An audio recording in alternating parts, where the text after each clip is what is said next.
Assalamualaikum warahmatullahi wabarakatuh. Halo adik-adik, ketemu lagi bersama Kak Dela. Adik-adik, bagaimana kabarnya hari ini? Tetap semangat ya. Di pembahasan sebelumnya, kita sudah banyak belajar mengenai simbiosis. Nah, yang belum nonton videonya, boleh langsung dicek di link di bawah ini ya. Nah, yang sekarang kita akan mengenal tentang perkembangbiakan. Nah, adik-adik tahu nggak apa saja yang berkembang biak? Yang berkembang biak itu adalah seluruh makhluk hidup. Kemarin kakak sudah menginformasikan bahwa makhluk hidup itu siapa saja. Ada manusia, ada hewan, dan ada juga tumbuhan. Nah, di pembahasan kali ini kakak akan menemani adik-adik untuk belajar mengenai perkembangbiakan tumbuhan. Oke, kita mulai saja pembahasannya. Nah, perkembangbiakan itu, kenapa sih makhluk hidup harus berkembang biak? Karena makhluk hidup itu butuh untuk melestarikan jenisnya ya. Salah satu tujuan dari perkembangbiakan itu melestarikan jenis. Selain itu, berkembang biak juga merupakan salah satu ciri dari makhluk hidup. Nah, supaya tidak punah, makhluk hidup itu harus berkembang biak. Sekarang kita akan pelajari perkembangbiakan tumbuhan. Oke, tumbuhan mampu berkembang biak dengan dua cara. Ada yang dengan cara generatif dan juga dengan cara vegetatif. Yang pertama akan kakak bahas adalah perkembangbiakan generatif atau secara kawin. Oke, adik-adik harus ingat ya, kalau tumbuhan yang berkembang biak secara generatif ini harus punya ciri. Cirinya tumbuhannya itu harus memiliki bunga ya. Kenapa sih Kak harus punya bunga?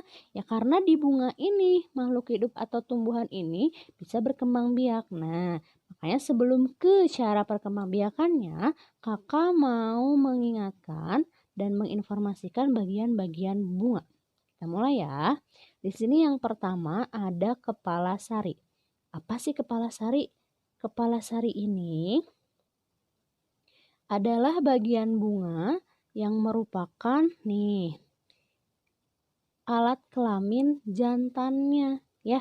Jadi ini juga sangat penting dalam perkembangbiakan. Ingat ya, kepala sari ini adalah alat kelamin jantan pada bunga ya.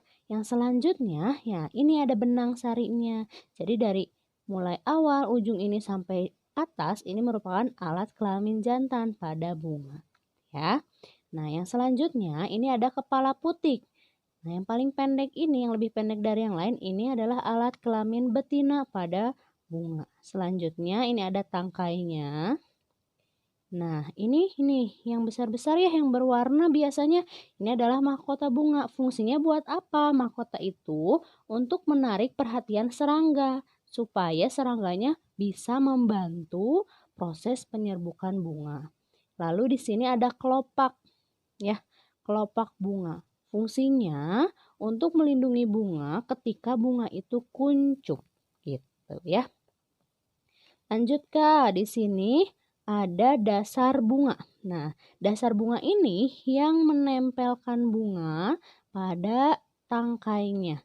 Kemudian di sini ada tangkai bunga dan yang terakhir ada bakal biji. Jadi nanti kalau misalkan sudah ada proses perkembangbiakannya ya. Nah, nanti yang akan terjadi ini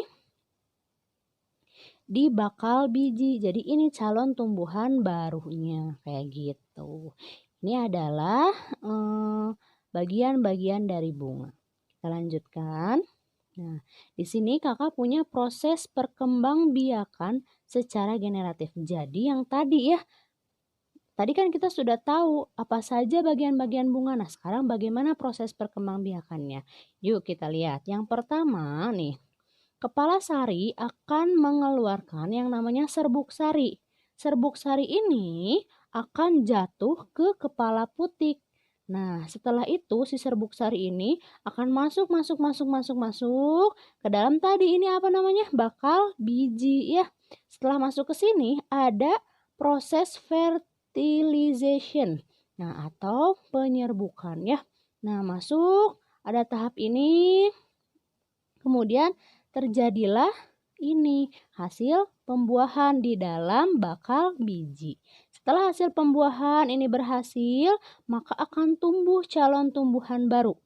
Nah, calon tumbuhan baru ini akan menjadi biji di dalam buah yang diselimuti oleh daging buah. Kemudian bijinya semakin besar, akan menjadi kecambah dan setelah ini akan tumbuh tumbuhan baru ya. Jadi prosesnya itu pertama dari kepala sari yang mengeluarkan benang sari jatuh ke kepala putik. Seperti itu ya teman-teman. Nah, berarti tadi ya kepala sari dan benang sari dan putik ini sangat berpengaruh karena ini yang menjadi proses dari perkembangbiakan generatif.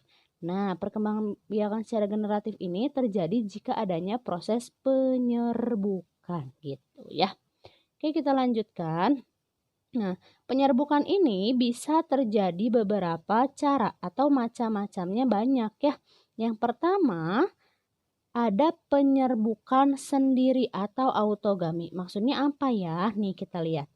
Penyerbukan autogami ini adalah penyerbukan yang terjadi apabila serbuk sari melekat di kepala putik bunga itu sendiri. Jadi kan ini nih, ini kan kepala sarinya ya. Nah, serbuk sarinya itu jatuh ke kepala putik bunga itu sendiri. Jadi masih bunga yang sama gitu ya. Bunga yang sama jatuh lalu terjadi penyerbukan, itu namanya penyerbukan sendiri autogami. Yang kedua ada penyerbukan tetangga. Teman-teman bisa lihat di gambarnya nih. Penyerbukan ini atau penyerbukan tetangga atau geitonogami adalah penyerbukan yang terjadi apabila serbuk sari dari suatu bunga jatuh di kepala putik bunga yang lain tapi masih dalam satu tumbuhan. Jadi ini satu tangkai, kan biasanya dalam satu tangkai itu ada beberapa bunga ya teman-teman. Nah, misalkan bunga yang satu ini yang lebih tinggi, kepala sarinya jatuh ke putik yang di bawahnya atau ke putik bunga yang lain tapi masih dalam tangkai yang sama. Bunganya sama nggak Kak? Ya sama jelas ya karena ada di tangkai yang sama. Nah, ini terjadi penyerbukan namanya penyerbukan tetangga, geitonogami. Yang ketiga, ada penyerbukan silang atau alogami.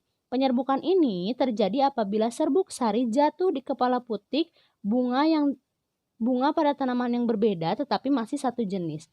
Nah, misalkan di sini Kakak punya 2 pot bunga ya. Bunganya sama kayak gini, tapi berbeda tanaman, berbeda potnya gitu ya. Nah, serbuk sari dari tanaman yang A jatuh ke kepala putik. Gimana caranya? Nanti kita lihat ya. Nah, jatuh ke kepala putik bunga yang sama tapi berbeda pot gitu ya, berbeda tanaman. Nah, itu namanya penyerbukan silang. Dan yang terakhir, ada penyerbukan bastar. Penyerbukan ini adalah penyerbukan yang terjadi apabila serbuk sari jatuh di kepala putik bunga yang berasal dari tumbuhan yang berbeda varietasnya. Misal, penyerbukan bastar. Di sini Kakak punya bunga yang A. Misalkan ini jenisnya bunga sedap malam misalkan ya. Nah, di sini ada bunga yang kedua, berbeda jenisnya, bukan sedap malam, tapi masih satu satu keluarga gitu ya, si bunganya satu family gitu.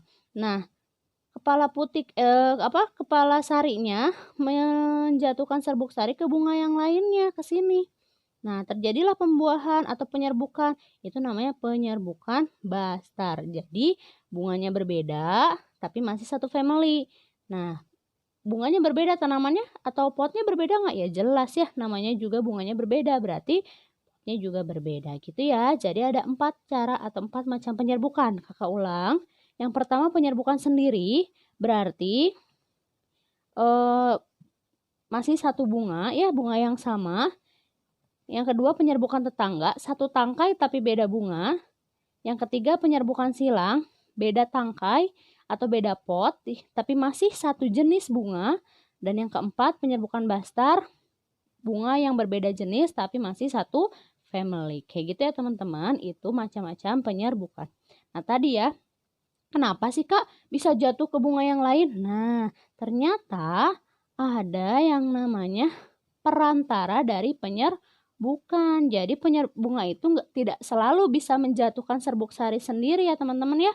Ada perantaranya, bisa dibantu oleh makhluk hidup lain. Kita cek. Yang pertama, penyerbukan dibantu oleh serangga ya. Jadi makhluk hidup lainnya itu serangga yang berperan di sini ya. Nah, ciri-cirinya apa? Ciri-ciri bunganya, dia punya bunga yang mahkotanya mencolok. Nah, tadi ya mahkota itu yang warna-warni kata kakak ya. Yang kedua, berbau khas, misalkan kayak kemarin rafflesia itu kan baunya walaupun bau bangkai tapi disukai lalat ya, kayak gitu. Nah, yang ketiga, memiliki kelenjar madu supaya si serangganya ini mau hinggap di bunga tersebut. Yang keempat, kepala putiknya agak tersembunyi ya, kayak gitu. Nah, jadi prosesnya serbuk sari menempel pada lebah saat lebah hinggap pada madu untuk mengambil madu. Kemudian lebah ini akan berpindah dari satu bunga ke bunga yang lainnya. Nah, terus si lebahnya tadi kan menempel serbuk sarinya. Nah, nempel di bunga yang lain. Kena ke kepala putik, itu bisa terjadi penyerbukan. Seperti itu ya. Yang kedua, ada penyerbukan dengan perantara manusia ya.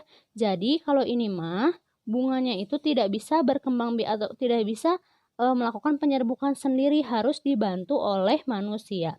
Nah, caranya gimana ya ini ya?